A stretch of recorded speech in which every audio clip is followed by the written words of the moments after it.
I would say that I was born as female, but I was assigned male at birth. I think around the age of 4, I gained consciousness of gender. It became confusing to me because there are things that I wanted to participate in that I wasn't being given, and I had to instead take for myself.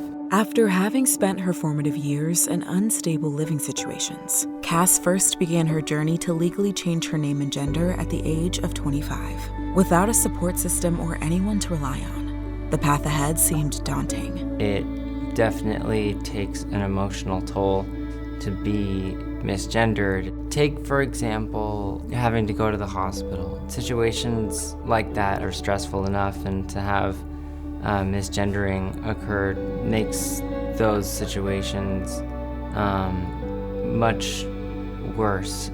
Having identity documents that affirm who you are, what your gender is, and what your name is can take a tremendous psychological load off of youth who have been misgendered their whole life and feel like they have something legal to prove that they are who they know they are. In response to the growing need for assistance, the Law Foundation created the Name and Gender Marker Change Project, which connects pro bono attorneys with clients who are ready to make this life-changing step.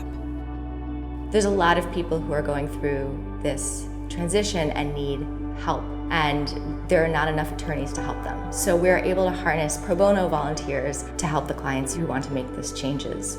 To build an inclusive and just society, which I think is the ultimate goal of the law, means bringing in people who have been marginalized. And so I do it, because I think it's the right thing to do. There's an element of it being the right thing, and frankly of it being an obligation on the part of lawyers to get involved and to give back. Through the medical legal partnership with Valley Medical Center, Cass's social workers and doctors at the Gender Health Center referred her to the Law Foundation to begin the very complicated process of legally changing her name and gender.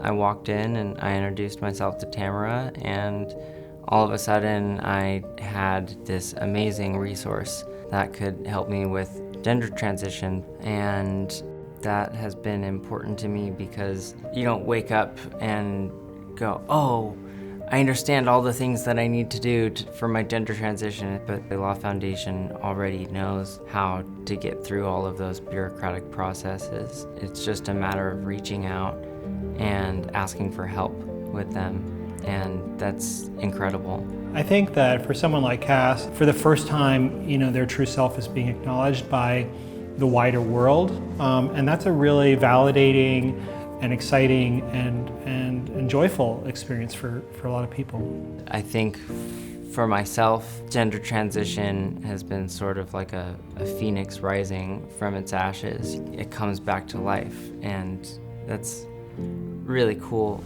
way for me to look at how I feel about me coming into my identity and having my physical body be able to match how I feel.